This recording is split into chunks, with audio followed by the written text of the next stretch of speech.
Okay, in this section we're going to be learning all about functions and formulas. We're going to learn about their basic anatomy, what the difference is between a function and a formula, some shortcuts for inserting them in Excel, and we're going to create some more detailed spreadsheets that use multiple functions to do a number of calculations. So far in the course we've learned how to enter data into cells, how to select and highlight cells, how to navigate back and forth through the cells, and even how to create a couple of basic functions. We learned how to create simple formulas using the sum function, and we remember that it always starts with the equal sign. We're going to look at this formula in more detail, and we're going to look at all the pieces and parts and exactly what each part means in the equation and what its use is, and how you can use the different parts of the formula to aid you in your calculations. Then we're going to create an entire spreadsheet like this, which calculates the monthly commissions and bonuses and total monthly pay for this group of sales reps here. We're going to use a sum formula to get the total of all of their monthly commissions.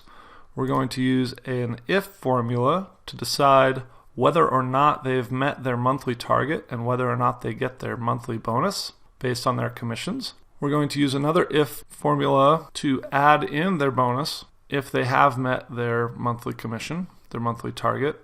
Then we're going to use a sum if formula to figure out the total monthly pay for two different regions, East and West, for all of the sales reps in those regions. And then we're going to use a sum ifs function to calculate the total monthly pay just for the sales reps who have hit their monthly targets.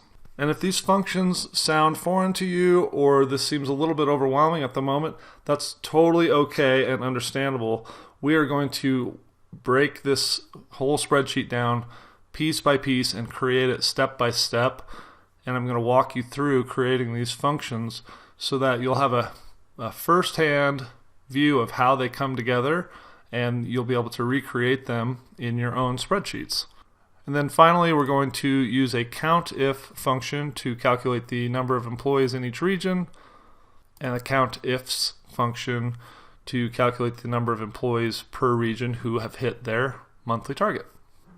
Then we're going to learn how to create a table and use a VLOOKUP function, which is a very widely used function. So we'll be using our same group of sales rep plus a few others. We're going to put it into a table that has drop downs that you can use to sort the data. And more importantly, we'll have a VLOOKUP section here so that when you enter in a sales rep's number, for instance, sales rep number 2, and hit enter, it goes and looks up the rep's name and their total monthly pay from column E.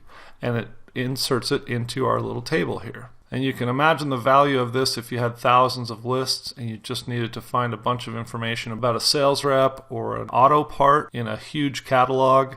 You can just type in the product code or the name of the item and bring back all kinds of information like size, barcode numbers, prices, etc. So we'll learn how to do that. And then finally, we'll learn how to use the left, mid, and right functions to sort data and make it easier to view and to use. So we'll sort out these ID codes, taking pieces of the code and putting them into these other columns so you get your rep ID number, your region, and your sales group all sorted and easy to view.